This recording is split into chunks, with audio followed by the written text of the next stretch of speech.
Bom, gente, boa tarde. Eu me chamo professora Natália, sou aqui da ESA, da Escola Superior de Ciências da Saúde, da Universidade do Estado do Amazonas.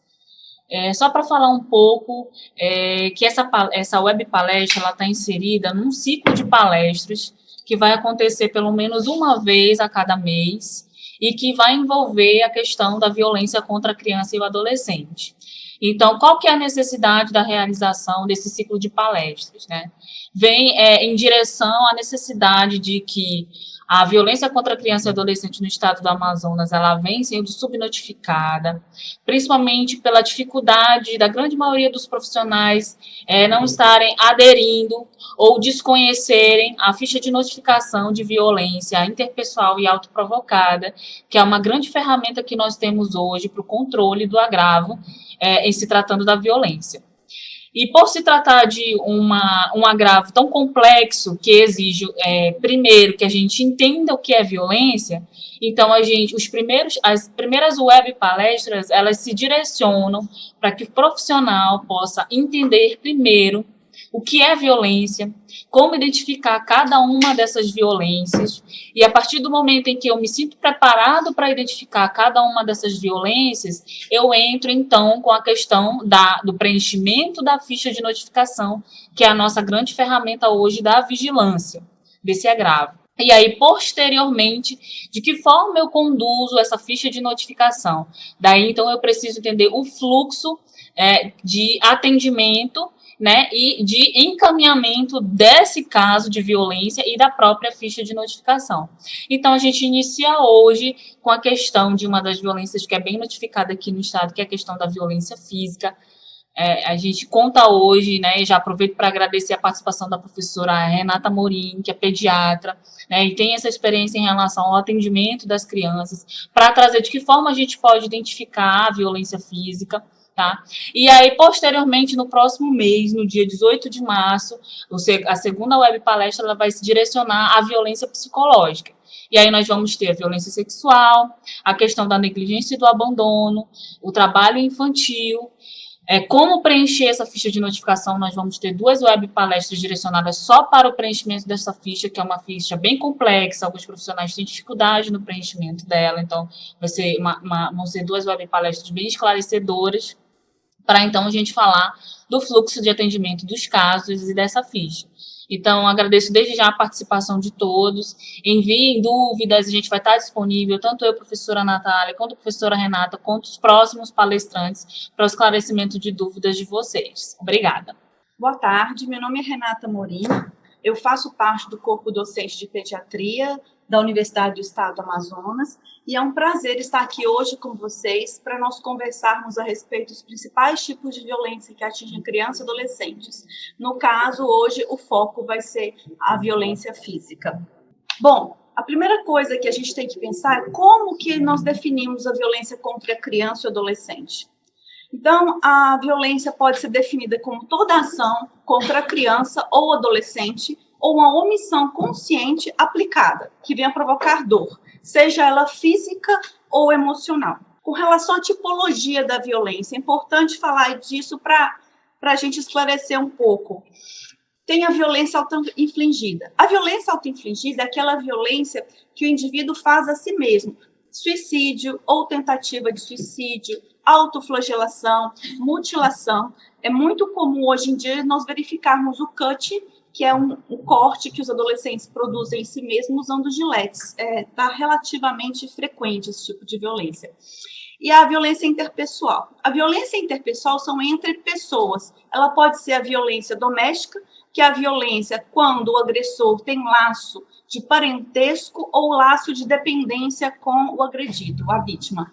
Ou a violência comunitária, que pode ser entre conhecidos ou não, mas acontece fora do âmbito doméstico, por exemplo, na escola ou no trabalho.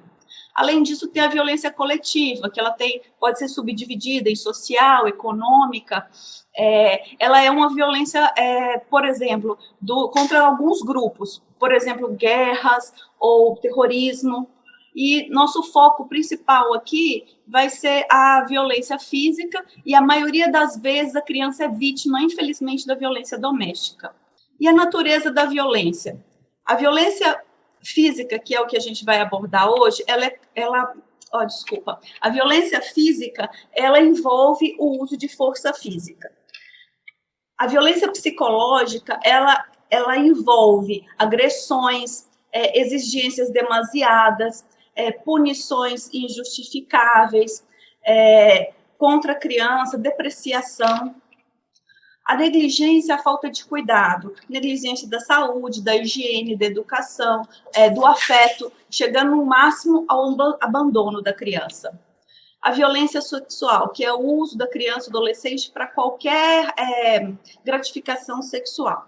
Em relação à violência física, nós podemos defini-la como uma ação única ou repetida, com o uso da força provocando dano físico. É importante lembrar aqui que a violência ela pode ou não deixar marcas. Às vezes ocorre a violência física, mas pode ser que não deixe marcas, aí torna o diagnóstico um pouco mais difícil. Com relação à violência física, vamos falar assim em relação à mortalidade. Mortalidade por causas externas, que é assim que no DataSUS é notificado. Então, o último dado que a gente tem é do DataSUS de 2017. Causas externas são consideradas injúrias não intencionais, que são chamados também de acidentes, e as injúrias intencionais, que são as violências. Então, nós temos que as causas externas, a principal causa de óbito em crianças e adolescentes, crianças acima de 1 ano de idade e adolescentes. Se a gente escalona por faixa etária, 40% dos óbitos de 10 a 14 anos de idade são decorrentes a causas externas. E na faixa etária de 15 a 19 anos, 70% dos óbitos são decorrentes a causas externas. E epidemiologia? Os últimos dados do Sistema Nacional de Agravos e Notificações, o último dado é de 2017. Então, em 2017, nós tivemos 85.293 notificações de violência contra a criança e o adolescente. Se nós pensarmos, né, nos 365 dias do ano, que não foi um ano bissexto, nós vamos ter 233 agressões contra criança e adolescente no ano de 2017. É muita coisa. Bom, dados mais novos, a gente tem o balanço do Disque 100. O Disque 100 é um programa, né, de apoio, de enfrentamento à violência contra a criança e adolescente. Em 2019, nós tivemos 42.585 denúncias de violência de todos os tipos contra a criança e adolescente.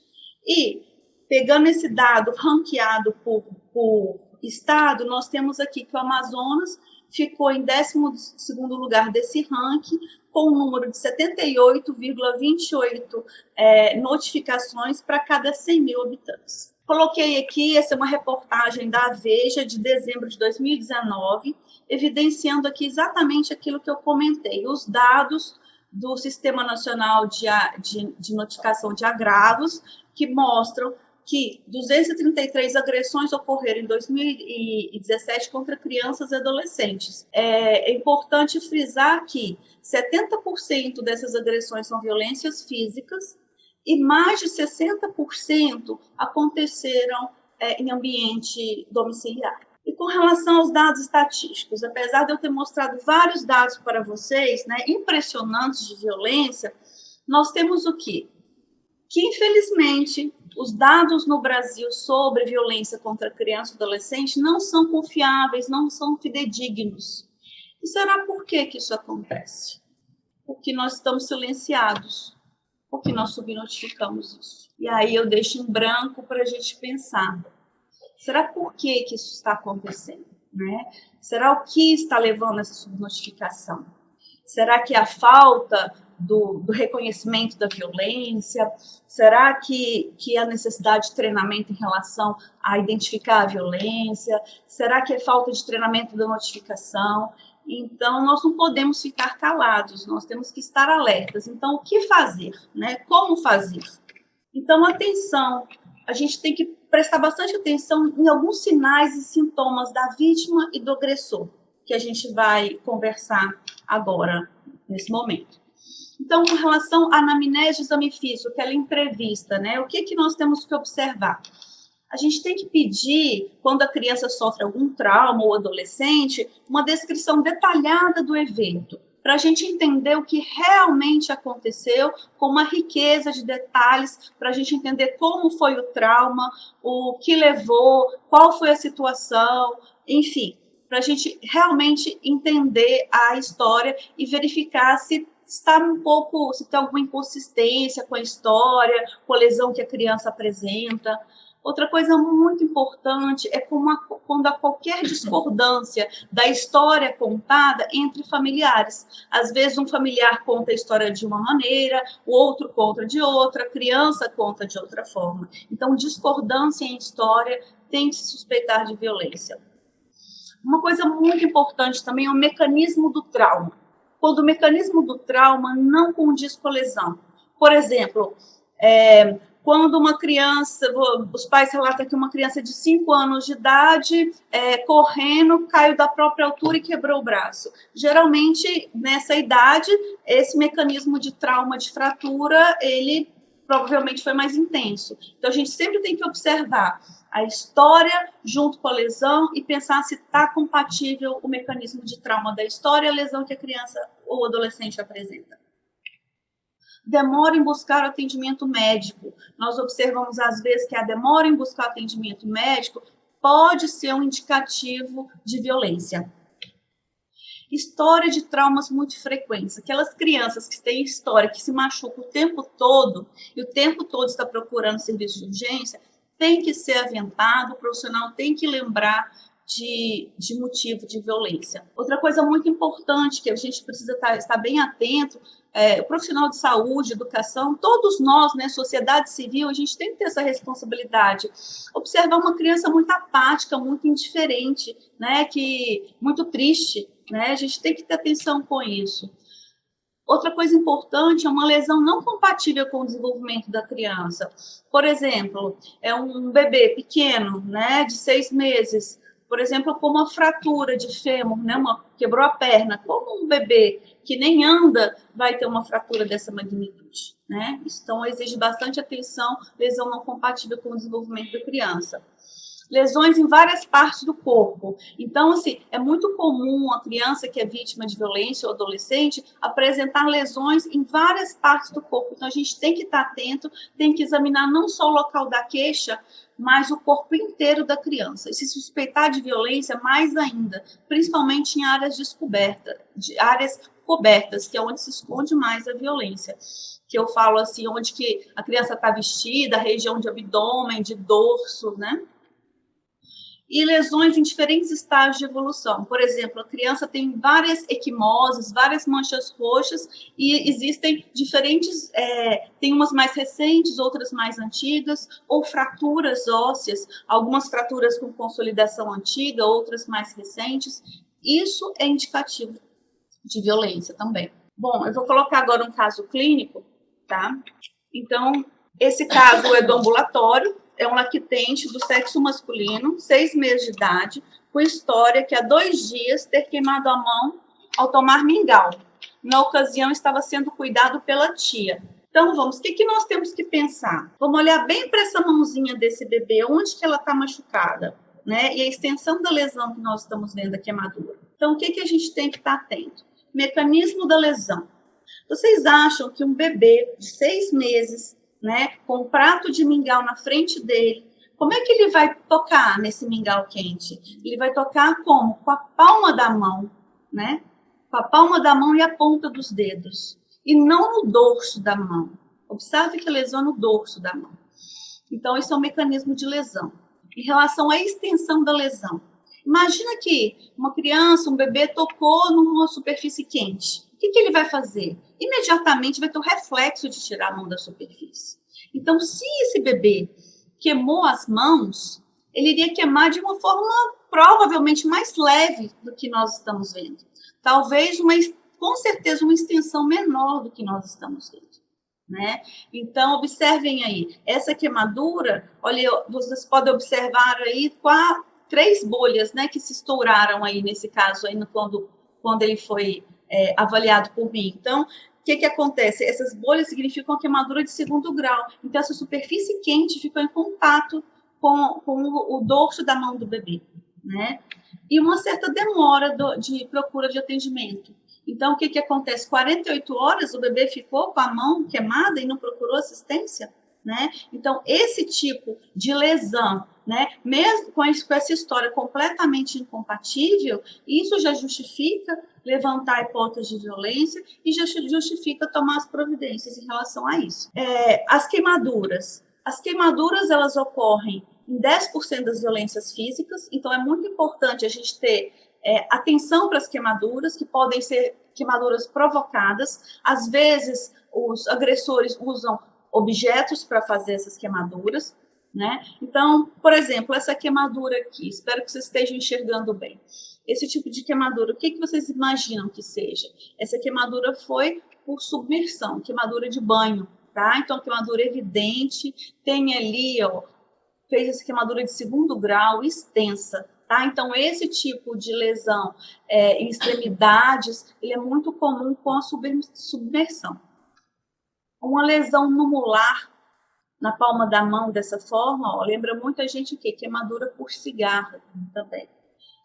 Lesões em forma de objetos, tá vendo? Essa criança foi vítima de agressão de um garfo que foi esquentado e ela foi queimada com o garfo. Mudando um pouco de queimadura para abrasões. Então, cerca de metade das crianças que são agredidas têm equimoses, abrasões no crânio e na face. Então, isso é muito importante, que a gente pega uma criança que tem alguma equimose na face, no crânio, a gente tem que buscar, procurar outras lesões no corpo dela, tem que ter atenção, observar e ter atenção com a história de trauma. As equimoses, como que é a aparência do equimose? Uma equimose arroxeada, né, como está essa, é uma equimose recente, então ela tem até 3 dias de evolução. Uma equimose mais antiga, como essa, que tem uma coloração amarelada, meio parda, esverdeada, ela já está em reabsorção. Essa equimose ela é a partir do 7º dia.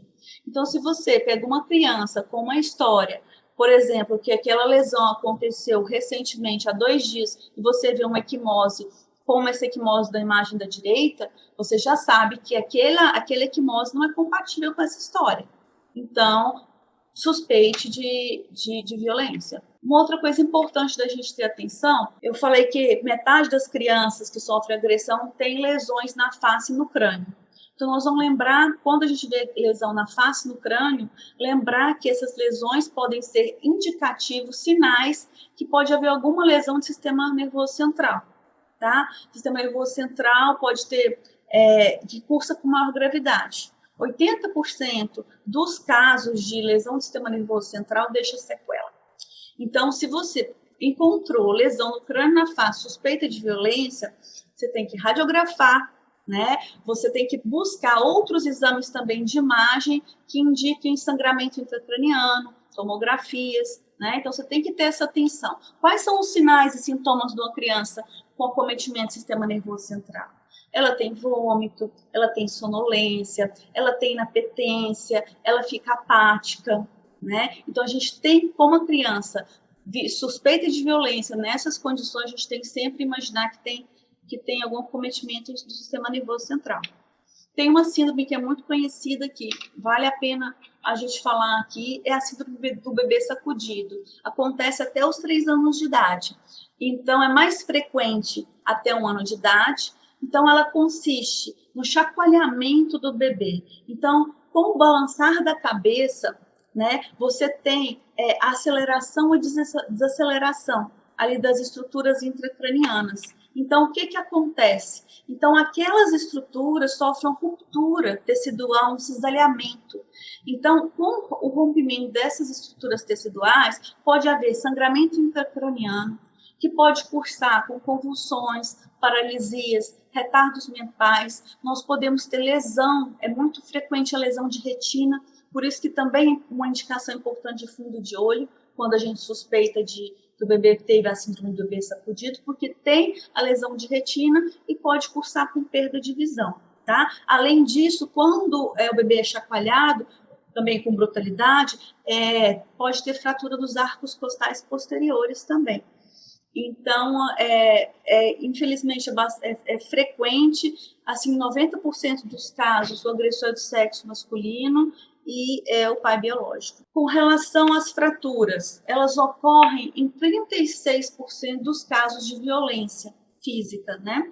Então, geralmente, essas fraturas acontecem nas diáfise ósseas. O que são as diáfise ósseas? As partes longas dos ossos, tá? Então, a gente tem que lembrar sempre da história do trauma, se aquele trauma ele foi tão brusco para causar uma lesão de fratura, né? E uma coisa importante de eu ressaltar aqui é assim, suspeita de violência física em crianças menores de 2 anos de idade é igual à radiografia do esqueleto completo, tá? Porque nós temos que procurar lesões ósseas, porque às vezes aquela criança não vai te indicar, não vai te falar, e você tem que ter essa atenção, tá? E assim como as equimoses, às vezes a gente encontra lesões ósseas em diferentes tempos. Por exemplo, uma lesão óssea recente com uma que já está em consolidação. Aqui é uma publicação de Piscine e colaboradores sobre alguns casos de lesões ósseas em crianças vítimas de violência no serviço, né, de atendimento de urgência. Então, aqui nós podemos observar no fêmur esquerdo do bebê, deixa eu apontar para vocês aqui, ó. Aqui a gente encontra uma fratura de fêmur, tá? Num bebê de 6 meses isso aconteceu. Então, uma fratura dessa num bebê de 6 meses é suspeita de violência. Ele não tem desenvolvimento suficientemente para cair, para subir em alguma coisa, para pular e para ter uma fratura com essa magnitude. Esse outro caso também publicado por Piscine e colaboradores é um paciente de 1 ano e 6 meses, vítima de violência, e aqui na radiografia de crânio, aqui, ó, a gente observa aqui essa fratura, tá? Há uma fratura recente, essa aqui. Essa é a radiografia do antebraço esquerdo, tá? Esse aqui é o rádio e esse aqui é a ulna. Então, aqui nós observamos uma fratura aqui, ó, do rádio, e outra fratura aqui, ó, do rádio também. Ó. Então, esse rádio tem 2 fraturas, e vocês podem observar que elas estão bem diferentes. Essa aqui, ó, está começando a fazer o calo ósseo, e essa aqui já é uma consolidação mais antiga. E nesse caso aqui foi radiografado os membros inferiores também, mas não tinha fratura. E as lesões abdominais, né? Então, é muito comum a lesão de vísceras abdominais. Então, as vísceras acometidas, o fígado, o baço, os rins e o intestino. Então, a gente tem que, em crianças com suspeita de lesões abdominais, muitas vezes a gente tem que, além de pedir, avaliar, né, a questão dos ossos, a gente tem que pedir exames de imagem, ultrassonografias ou tomografias de abdômen também para avaliar o trauma. Então, de exames complementares, o que a gente pode fazer? Além de uma boa anamnese, uma boa entrevista, um bom exame clínico, né? Nós podemos lançar a mão de alguns exames. Por exemplo, exames de sangue, né? Fazer um exame, um hemograma com plaqueta, porque a gente tem que identificar, por exemplo, se a criança vem cheia de equimoses, será que as plaquetas dela estão ok? Será que aquelas equimoses realmente são de violências ou algum distúrbio de plaqueta? Pedir um coagulograma, porque se tem algum sangramento, a gente tem que ver se é só violência ou tem algum distúrbio de coagulação, alguma displasia sanguínea. Exames de bioquímica, a CPK ela aumenta quando o indivíduo sofre trauma.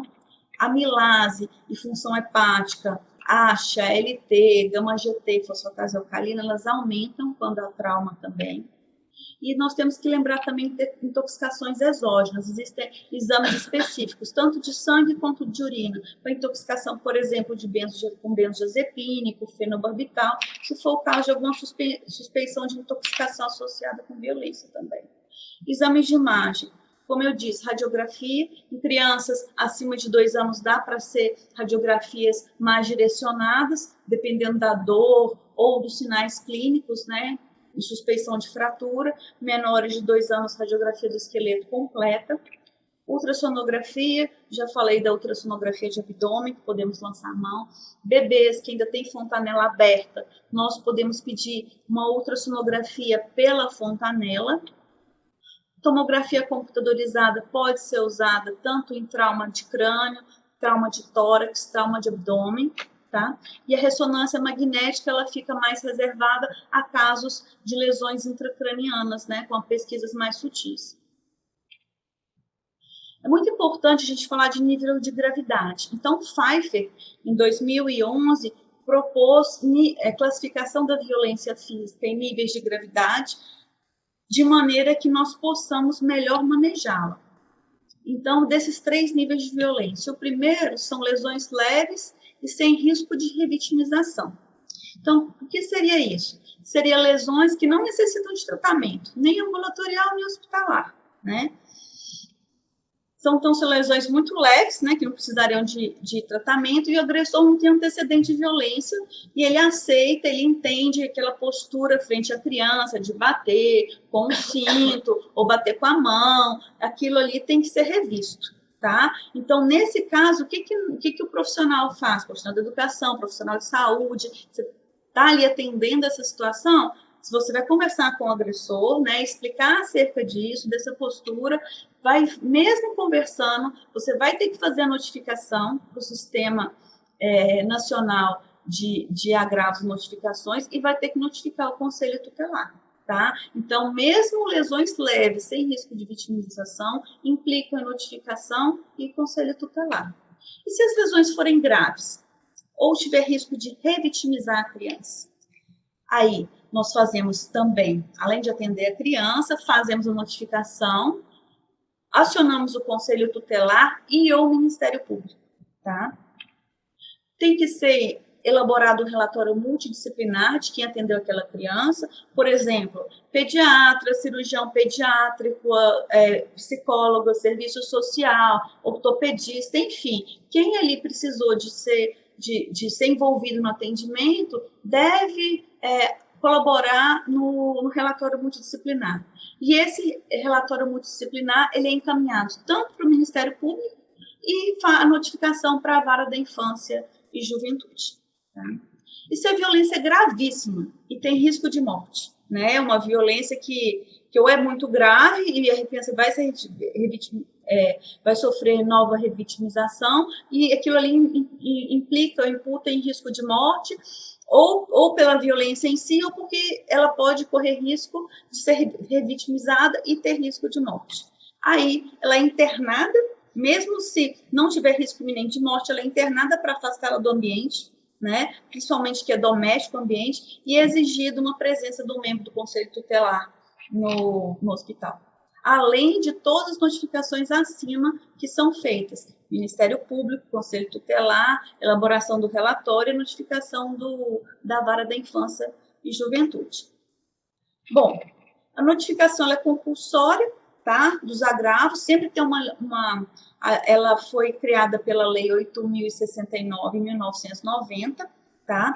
A violência, ela passou a ser notificada por um decreto do Ministério da Saúde, o decreto 104 de 2011, tá? A ficha de notificação de violência interpessoal, violência doméstica, sexual e outras, é essa ficha, no caso da violência física, e a violência física a gente notifica e tem o campo 42, como vocês podem perceber aí, e a gente marca violência física.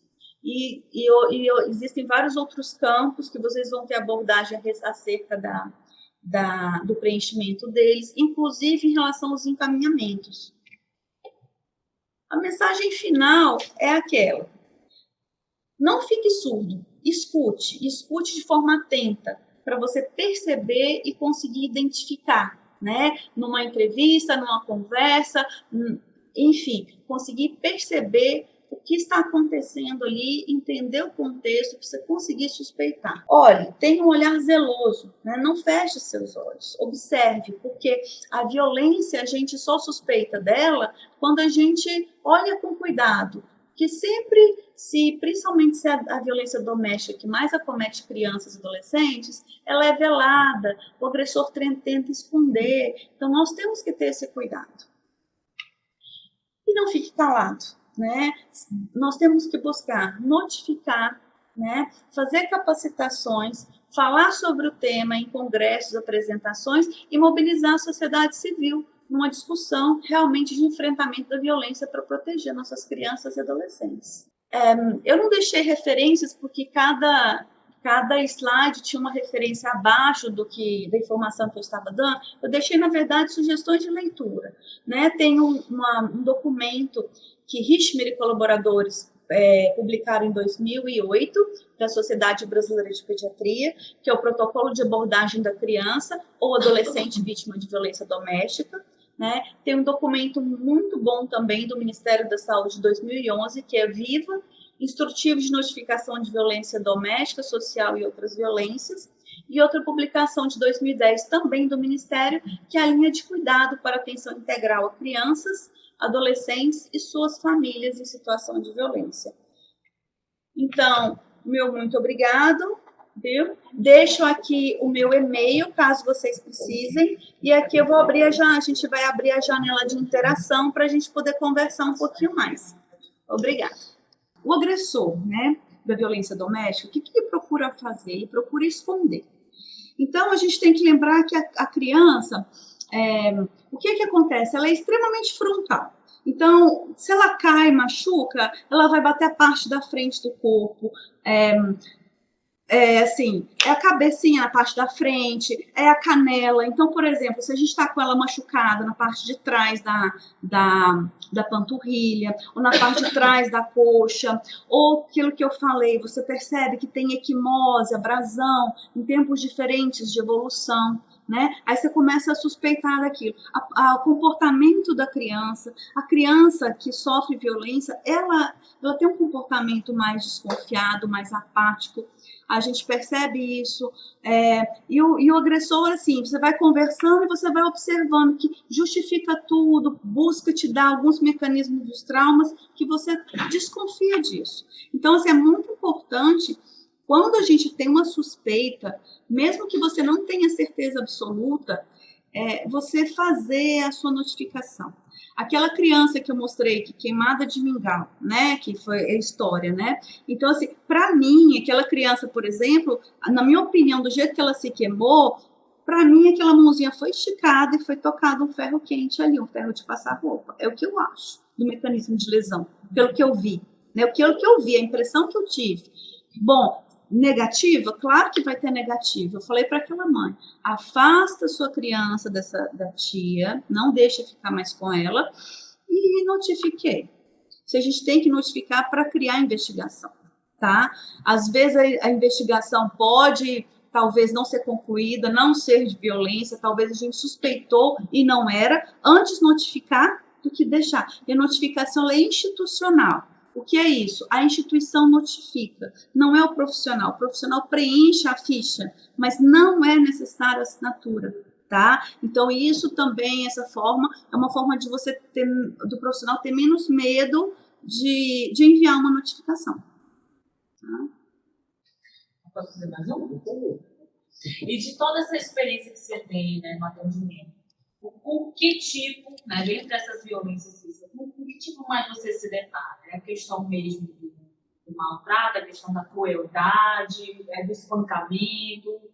Com que você mais se depara assim, nesse contexto? Assim, Natália, eu trabalho em ambulatório de pediatria geral, na verdade, não é um serviço específico de referência para a violência em si, né? Então, esse olhar de violência tem que estar ali em todo profissional, tá? Eu acho que todo profissional de saúde da rede, os professores, a sociedade tem que estar atenta com isso. Porque não precisa de ser o profissional até para notificar, pode ser o vizinho pode notificar se acha que a criança grita muito, entendeu? Acho que a gente tem que criar essa cultura. Agora, assim, o que eu mais vejo? Às vezes eu vejo a violência física acontecendo, a sexual, né? Infelizmente, eu me deparo com essas situações, e a negligência. É o que eu mais vejo no ambulatório, a negligência daquela criança que está com seu cartão de vacina atrasada, aquela criança que tinha indicação de tratamento de uma tuberculose latente e a família some. Então, eu vejo muito caso da violência física, da negligência e alguns casos de violência sexual.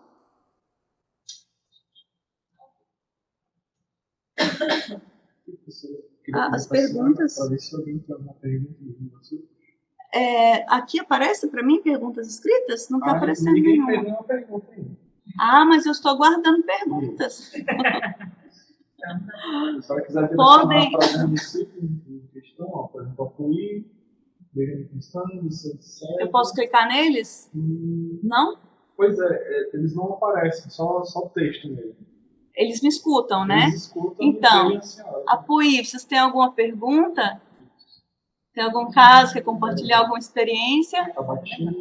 Aí tem Benjamin Constant ali, né? Constant, aí Itamaraty também. Qual que é? Itamaraty. Itamaraty. Qual é o outro? Tabatinga. E isso é Janete, ela está acompanhando pelo aplicativo do nome. Janete e a Jéssica. A Janete e a Jéssica. Vocês têm alguma pergunta? Olha, aqui é uma pergunta aqui da Janete, né?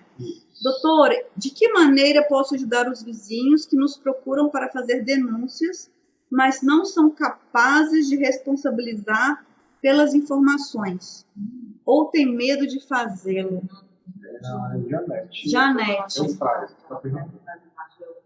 É Olha, o que acontece, né? O que vocês pode ser feito, né? Tem a rede, né, que é de enfrentamento de violência contra a criança, o Ligue 100, né? Pode ser ligado, eles garantem sigilo.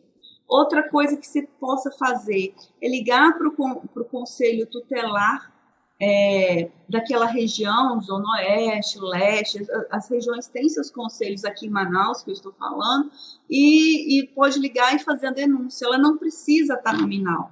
Lembra que eu falei que o profissional de saúde pode fazer a denúncia e ela sai como uma instituição, tipo do hospital X, Y, ela sai como notificação institucional. Não é preciso ser nominal. É importante ter a denúncia, porque isso desencadeia uma sensibilização do Conselho Tutelar, que vai investigar e desencadeia outras ações, que se for necessário, entre investigação, em delegacia, Ministério Público, enfim. Tá? É importante a gente proteger mesmo, denunciar. Janete, você faz parte do profissional de saúde, é da rede, de onde que você está falando? Olha, enquanto eu espero, eu vou contar alguns casos, tá? Assim, essa questão de notificar sem você ter certeza, só a suspeição. Isso é muito importante. Teve uma vez que eu atendi uma criança, era um menino e tinha por volta de uns 4 anos de idade. Então, assim, ele tinha um comportamento bem estranho, bem agressivo, falava uma quantidade enorme, assim, de palavras de baixo calão, e eu achei aquilo bem estranho. Aí eu perguntei para ele, você gosta de desenhar? Ele disse, gosto. Aí eu dei papel e lápis de cor para ele desenhar enquanto a mãe estava conversando comigo. Ela foi por uma consulta, enfim, de controle. E aí essa criança fez um desenho. E aí o que chamou muita atenção, essa criança de 4 anos de idade, aqueles desenhos infantis, que você desenha o bonequinho, né, com as perninhas, os bracinhos, a criança desenhou os órgãos genitais do avô. E isso me chamou muita atenção, porque a criança não faz isso. Aí eu perguntei, quem que é? E ele me falou, e daquela forma. E aí eu comecei a questionar a mãe, quem cuida dele, como é que é essa questão? É o avô que cuida, ele fica com a avó enquanto a senhora vai trabalhar, e fiz várias perguntas. E aí eu cheguei à conclusão, falei assim, a senhora vai afastar seu filho do avô, né? E nós vamos ter que realmente investigar o que está acontecendo, né? Então, assim, aquele desenho foi tipo uma ponta do iceberg naquela situação. E aí você tem que desencadear o processo de notificação. E naquela ocasião, até o desenho dele eu deixei junto com a notificação, de forma que era uma coisa que você pode registrar a notificação, tem uma parte que chama atenção, né? A criança fazer um desenho com detalhamento do órgão sexual, como aconteceu, sabe? Então, eu acho que são várias pequenas coisas que faz a gente suspeitar e intervir, né? Uma outra colega minha, ela teve uma situação que uma menina chegou com um exame de urina com uma Gardnerella. Gardnerella é uma afecção, né, muito frequente em doença sexualmente transmissível. e aí ela fez notificação do caso, né, e na ocasião ela colocou o nome dela, que não precisa, né, e o pai pegou, foi atrás dela conversar, né, ficou muito preocupado, porque ele estava sendo investigado e tudo, e no final dos esclarecimentos, verificou que a mãe da criança tinha começado a usar o pote para coletar a própria urina, desprezou e coletou da criança. Então, na verdade, a ganeira era da mãe, não era da menina. Então, no fundo, depois essa família, até conversando com ela depois, ela falou, na verdade, o que eu fiz foi proteger a criança. Porque imagina se está acontecendo alguma coisa e a família não está sabendo, enfim, pode ser outra pessoa sem ser o pai, a mãe, né, um ente próximo, um conhecido.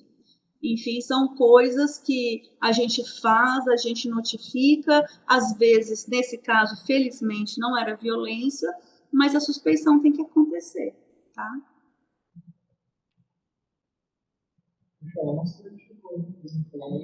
Não. Assim, que maneira às vezes que nos procuram, se deve ter chamado as partes. Não tem mais, não, né? Pode ser, ela pode escrever cada pessoa. Pode escrever. Ali, pronto, ela se identificou. Em município pequeno, há ainda uma dificuldade quanto à denúncia chega no Conselho Tutelar. A informação é repassada por alguns dos membros que têm familiares envolvidos. Acabamos percebendo que, em alguns casos, os acusados são informados imediatamente. Como podemos agir diante dessa situação? Olha, o Conselho Tutelar é realmente treinamento do conselheiro, porque o conselheiro tutelar não pode simplesmente sair oferecendo informação dessa forma. Tem que ser discutido, tem que ser conversado, o conselheiro tem que saber como proceder. Eu estou entendendo o que você está me dizendo aí, como as pessoas se conhecem muito, né? Às vezes tem uma falta de sigilo, né? E acaba isso comprometendo, né, a rede. Eu acho uma boa pergunta, Janete, né? E eu acho importante isso, talvez, não apenas comigo você perguntar, mas vai vir outros profissionais aqui para discutir a questão de rede. Então, de repente, talvez, uma coisa que possa ser feita é um treinamento, uma discussão voltada para os conselhos tutelares, porque o conselho tutelar ele é constituído, os conselheiros tutelares têm uma eleição, inclusive da comunidade para conselheiro tutelar. Então, eu acho que, de repente, isso é uma temática boa para Natália anotar aí, né? Isso vai haver deixa eu passar para ela. A palestra de novembro envolvendo os coordenadores dos conselheiros tutelares. A Natália disse que tem uma palestra em novembro. Qual que é a data? Dia 18 de novembro. Está programada para 18 de novembro. Qual horário, Natália? Das 9 ao meio-dia. 9 ao meio-dia, que é uma palestra envolvendo dos coordenadores dos conselhos tutelares. Então, talvez seja até mais bem respondida a sua questão. Mas boa pergunta, obrigada. Então, obrigada, Janete, pela pergunta, obrigada pela sua participação, tá? Se precisarem de mim, qualquer um de vocês pode entrar em contato via e-mail, tá? Tanto comigo, quanto provavelmente com os outros palestrantes, devem deixar disponível, tá? Espero poder ter contribuído, poder ter acrescentado algo mais, espero que tenha sido esclarecedor, espero que as referências que eu usei, a forma que eu apresentei tenha sido clara, tenha sido interessante, estimulado vocês a pensarem sobre o assunto, estimulado a discutir sobre o assunto, que é um assunto difícil, é um assunto ácido, é difícil estar com uma criança vítima de violência ou com suspeita de violência, a gente tem uma tristeza muito grande de lidar com os agressores também, porque a gente acaba ficando irritado com o que acontece, né, e tudo, mas a gente tem que tentar, muitas vezes, quando a gente está coletando informação, ser o mais imparcial para você escutar o máximo possível, né, do familiar ali que está lhe contando alguma coisa. E eu acho que a gente precisa se mobilizar e buscar proteger as nossas crianças, né? E que pena que a violência doméstica é tão frequente, que pena que as famílias não estão preparadas para dar suporte, para cuidar e para não agir de forma agressiva com seus filhos, né? Então, eu acho que essa discussão passa por uma coisa muito maior, as questões econômicas, de educação do nosso país, a própria questão das pessoas refletirem se realmente desejam estar ali, né? Ter suas famílias, ter filhos, que realmente os filhos, eles são um prazer enorme, mas tem um trabalho envolvido em ter filhos, né? A pessoa tem que abrir mão de muitas coisas e muitas vezes as pessoas não têm essa percepção e um descontrole emocional muito grande, né? E acabam acontecendo as violências, infelizmente, né? Então é isso. Tenham uma boa tarde e um excelente feriado prolongado para todos. Obrigada.